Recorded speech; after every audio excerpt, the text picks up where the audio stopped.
नमस्कार आप सभी को बहुत स्वागत है आपका हमारे YouTube चैनल पर। और आप ही के प्रश्नों के आधार पर आज मैं दशा अंतरदशा को लेके आई हूँ कि उसको हम कैसे समझें।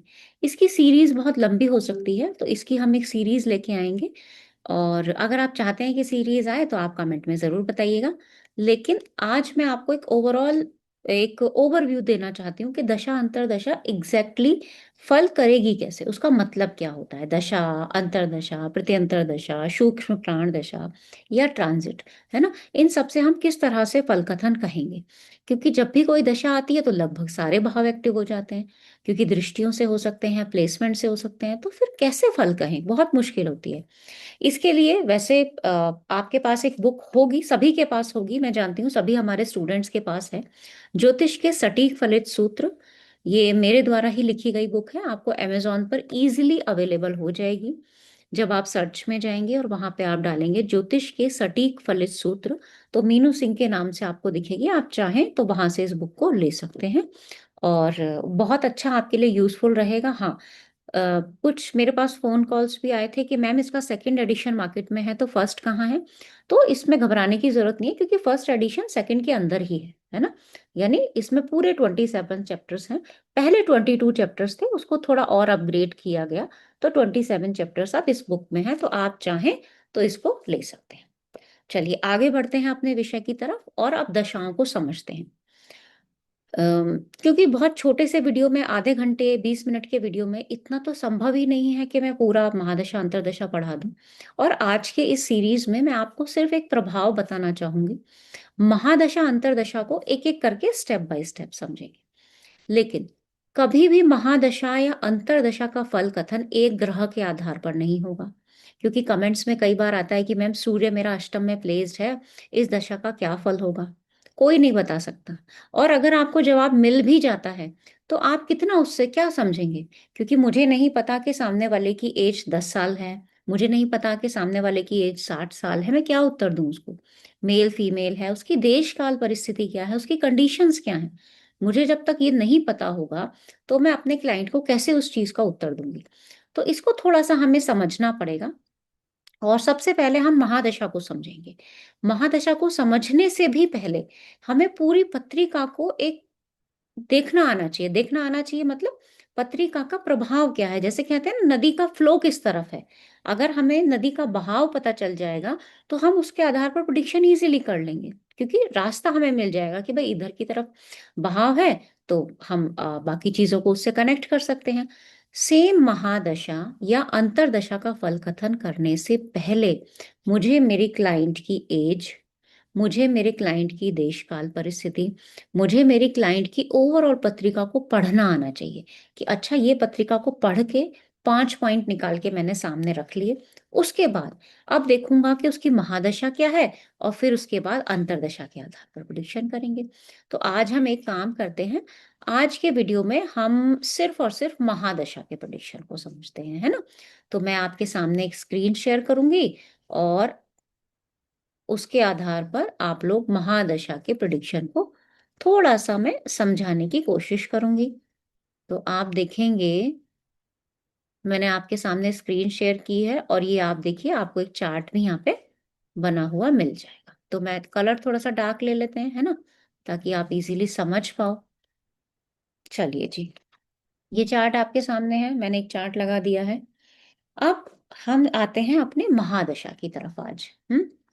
अब देखिए, महादशा को देखने से पहले, दशा को देखने के बहुत सारे तरीके हो सकते हैं। क्या होगा, मैंने क्या क्या आपको बताया, देश काल।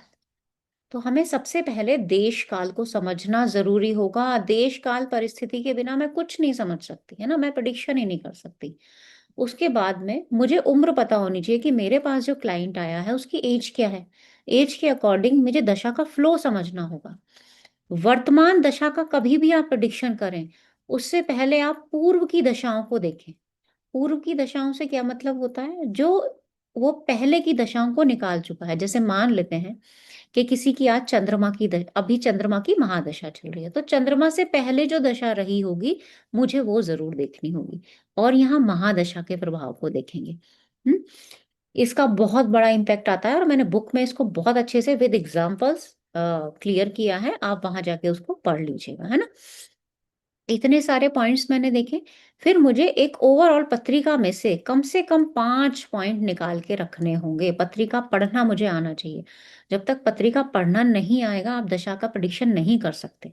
क्योंकि अगर आप कहोगे कि जी सूर्य लग्न में है, तो आपके लिए तो बस बहुत ही अच्छा अच्छा होगा इस दशा में। भाग्येश है, भाग्येश होके लग्न में प्लेस्ड हो गया, सूर्य की महादशा होगी, अच्छा अच्छा होगा। नहीं, ऐसा हम बिल्कुल नहीं कह सकते। अगर सूर्य का षटबल वीक है ना, षटबल देखना आना चाहिए। अगर सूर्य का षटबल वीक है, सूर्य और ग्रहों से पीड़ित है, तो कैसे आप उसको अच्छा बोलोगे। और साथ ही आप ये देखो कि लग हर एक ग्रह, ये तो हर एक ग्रह के साथ कंडीशन है। जीवन में कभी एक जैसा नहीं हो सकता कि सूर्य की पूरी महादशा 6 के 6 साल अच्छा रहेगा, नहीं, ऐसा नहीं होता। और वैसे भी जो महादशा होती है, वो कब क्यों वाले क्वेश्चंस का जवाब ही नहीं देती। वो तो सिर्फ आपका एक ऑरा क्रिएट करेगी। ऑरा कैसा होगा, गुस्सा आ सकता है, आप डिसिप्लिन्ड हो सकते हो, आपके अंदर एग्रेशन बढ़ सकता है ना। आप अपना रौब जमाना चाहोगे दूसरों के ऊपर, आपको इच्छा होगी कि सामने वाले मुझे रेस्पेक्ट दें। ये सारा प्रभाव आपके ऊपर आना शुरू होगा। क्लियर। और देखो, हर एक महादशानाथ कहीं ना कहीं से 6 8 12 की स्थिति में होता है। जैसे लग्न में अगर सूर्य है, तो वो छठे से आठवां होगा, आठवें से छठा होगा, और दूसरे से क्या होगा, वो 12वें वाली स्थिति में आ जाएगा। तो कैसे जीवन हमेशा एक जैसा रह सकता है जब इंसान के लग्न में ही सूर्य है। लग्न में सूर्य मतलब, अब आप समझ सकते हैं सूर्य के जो कारकत्व हैं उनको समझिए। सूर्य आरोग्यता देता है। अब लग्न में सूर्य है, एक तरफ मैं कह देती हूँ आपको सर दर्द की समस्या रह सकती है, आपको बुखार की समस्या हो सकती है, आपका बीपी बढ़ सकता है, कितनी सारी प्रॉब्लम्स भी तो मैं बता रही हूँ। इसका मतलब रोग का अचानक आ जाना। क्योंकि रोग वाले स्थान से कहाँ चला गया, वो आठवां चला गया। आठवां जाने का मतलब क्या हुआ, रोग का अचानक आ जाना, है ना। और अष्टम क्या है, गुप्त धन, विद्या, इन सब चीजों को प्राप्त करने के लिए आपको संघर्ष करना पड़ेगा, मेहनत करना पड़ेगा। तो जिस स्थान से महादशानाथ की जो स्थिति होगी, ये तो 6 8 है, 6 8 के अलावा भी तो जीवन में बहुत कुछ है। मान लेते हैं सूर्य यहीं पे प्लेस्ड है, और मेरा क्वेश्चन है कर्म का। तो कर्म स्थान से सूर्य कहाँ चला गया, 4th नंबर पे। तो कर्म के लिए महादशा ने कैसा आवरण बनाया, कैसा आवरण बनाया कर्म के लिए, सुख वाला। लेकिन वो सुख कैसा है, वो सुख में सूर्य का प्रभाव दिखाई देगा, क्योंकि दशम से वो 4th नंबर पे है। आप नंबर देखो कितने नंबर पे आया, 4th। 4th नंबर क्या बताता है, हमेशा से हैप्पीनेस को बताता है। तो आपके वर्क फील्ड में आपका क्या प्रभाव रहेगा कि मुझे खुशी मिलनी चाहिए किसी भी कीमत पे, और मैं उसके लिए प्रयास करूंगा, क्योंकि वो सूर्य है, वो हार नहीं मानेगा। अगर आपका सूर्य अच्छी कंडीशन में है, जरूरी नहीं कि भाग्येश होके सूर्य लग्न में है तो अच्छी कंडीशन में ही हो। ये बिल्कुल भी जरूरी नहीं है, ये किसी किताब में भी नहीं लिखा गया ऐसा। हमें उसकी बाकी कंडीशंस को देखना होगा, और इसको आप खुद से भी पहचान सकते हो, है ना। कई बार हमने ऐसा देखा है कि लग्न में सूर्य होता है, इंसान जरूरत से ज्यादा गुस्सा करता है, जरूरत से ज्यादा बोलता है, सामने वाले की बात काटता है। वो अच्छे सूर्य की निशानी नहीं है। आप किसी एक अच्छे ऐसे अथॉरिटी लेवल या किसी राजा के प्रभाव को देखने समझने की कोशिश करो, क्या उसके अंदर ऐसा प्रभाव होता है। फिर क्यों कालपुरुष में पंचम भाव में सूर्य को विवेक स्थान का स्वामी बनाया गया। तो यहाँ थोड़ी सी जनरल प्रिडिक्शंस हैं जो आप इंसान को देख के जनरली कर सकते हो। ये तो मैंने आपको एक महादशा का एग्जाम्पल दिया। दूसरा मान लेते हैं कि हम चंद्रमा को ले लेते हैं। तो चंद्रमा अगर किसी का सप्तम में है, तो इस महादशा को हम किस तरह से समझेंगे। पहला पॉइंट वही देश काल परिस्थिति देखेंगे। मान लेते हैं भाई 10 12 साल का कोई बच्चा है ना, जिसका चंद्रमा सप्तम में बैठा हुआ है, उसकी महादशा आ गई चंद्रमा की। और क्या क्या हम देख सकते हैं, हम जानते हैं कि उसका जो मेन फोकस है वो पढ़ाई हो सकता है, वो हेल्थ हो सकता है, और फ्रेंड्स भी हो सकते हैं, फ्रेंड सर्कल हो सकते हैं। अब तीसरा पॉइंट, हमें ये पता है कि बच्चा अपने आप से तो क्वेश्चन लेके आएगा नहीं, माँ बाप आएंगे क्वेश्चन लेके, है ना। तो माता पिता का हमेशा से क्या कंसर्न हो सकता है, उसकी पढ़ाई हो सकता है, उसकी हेल्थ हो सकता है। बच्चे मोबाइल फोन पे ज्यादा रहते हैं, उनके फ्रेंड्स ज्यादा हो सकते हैं। तो हमें यहाँ माता पिता का जो कंसर्न है वो भी हम एक पॉइंट लेके चलेंगे। उसके साथ में उसकी देश काल को जरूर समझेंगे, यानी कि वो किस परिवार से बिलोंग करता है। 2 मिनट हम बैठ के अगर उनके माता पिता से बातें कर लेंगे, तो हमें सारी चीजें क्लियर हो जाएंगी। वैसे तो आपको अगर पत्रिका देखनी आती है, तो आप पत्रिका से बिना उसके बोले भी समझ सकते हैं, लेकिन फिर भी अगर आप पूछ भी लेंगे तो हम छोटे नहीं हो जाएंगे पूछने से, है ना? तो हमें क्लाइंट से अच्छे से बातें करनी चाहिए। हमारे पास कोई एप्लीकेशन पे तो आ नहीं रहा कि 1 मिनट में आपको सारे जवाब देने हैं ना, ऐसा तो है नहीं। आराम से तसल्ली में 1 घंटा कंसल्टेशन कीजिए, कोई दिक्कत नहीं है। तो देश काल परिस्थिति को आप सबसे पहले यहाँ समझेंगे। अगर देश काल परिस्थिति को समझ लेंगे तो आप अच्छे से जवाब दे पाएंगे। अब चंद्रमा की कंडीशन देखो, चंद्रमा का सबसे पहले षटबल देखो, चंद्रमा अस्त तो नहीं है वो देखो, है ना? ये छोटे छोटे पॉइंट है। चंद्रमा की राशि कहाँ है, यानी इस पर्टिकुलर जो लग्न होगा इसमें चंद्रमा की राशि की प्लेसमेंट कहाँ है। वो फोर्थ में भी हो सकती है, फिफ्थ में भी हो सकती है, लग्न में भी हो सकती है। चंद्रमा उसका भी प्रभाव रखेगा। और ये षटबल और अस्त का अलग अलग तरह से प्रभाव आएगा। अब 10-12 साल के बच्चे का चंद्रमा की दशा है, मान लेते हैं कि कोई प्रभाव नहीं है, सप्तम में बैठा है, बच्चे का क्या मन करेगा कि अ, पढ़ाई की तरफ कैसा फोकस होगा? जब मन मन लगेगा तब वो पढ़ना चाहेगा, यानी खेल कूद के बाद पढ़ सकता है, थोड़ी सी ड्राइंग पेंटिंग करके पढ़ना पसंद हो सकता है उसे, है ना? किसी फीमेल टीचर से पढ़ना पसंद हो, और मम्मी अगर ज्यादा पीछे पढ़ेंगी पढ़ने के तो बच्चा कहेगा नहीं मुझे तो नहीं पढ़ना, मैं तो घूमने जाऊंगा। क्यों? क्योंकि सप्तम में बैठा हुआ है चंद्रमा और लग्न को दृष्टि दे रहा है। तो मूडी बच्चा हो सकता है, मन आएगा पढ़ेंगे, नहीं मन आएगा नहीं पढ़ेंगे, आज मौसम अच्छा नहीं है, गर्मी ज्यादा है, हम नहीं पढ़ेंगे, है ना? आज तो पहले हम पिज्जा खाएंगे तब पढ़ेंगे। तो ये सारे प्रभाव हो सकते हैं। खर्चा ज्यादा हो सकता है इस दशा में, बच्चे भी तो खर्चा करते हैं ना, छोटे छोटे, आजकल तो मोबाइल फोन होता है, ऑर्डर कर लेते हैं अपने आप चीजें। खर्चा क्यों ज्यादा होगा? क्योंकि ये आपका धन है, जो जुड़ा हुआ धन है, बचा हुआ धन है, उससे कहाँ है चंद्रमा? छठे में। अब आपका यहाँ प्रश्न आएगा कि मैडम बच्चों के पास कहाँ से बैंक बैलेंस या पैसा होने लगा? ऐसा तो बिल्कुल नहीं, आप तो सबके पास होता है ना? इवन कम से कम पॉकेट मनी तो होती है, वो ज्यादा खर्च हो सकती है। नींद में परेशानी हो सकती है बच्चों को। एक तो चंद्रमा है, दूसरा 12वां स्थान जहां से नींद देखते हैं वहां से अष्टम आ गया है। तो ये सारी परेशानियां आ सकती हैं बच्चे को, है ना? तो आप समझो कहाँ कहाँ से क्या प्रॉब्लम हो सकती है उस बच्चे, उसकी एज के अकॉर्डिंग महादशा बताओ।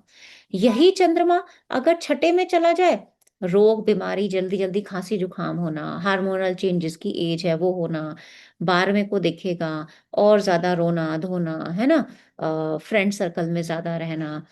अब आप कहोगे 12वें से रोना धोना क्यों? चंद्रमा है, चंद्रमा के प्रभाव को समझो, वो छठे में है, छठे की तरह प्रभाव करेगा, छठे का इफेक्ट लेके, और 12वें को दृष्टि दे रहा है तो 12वें का प्रभाव भी उसके अंदर आएगा।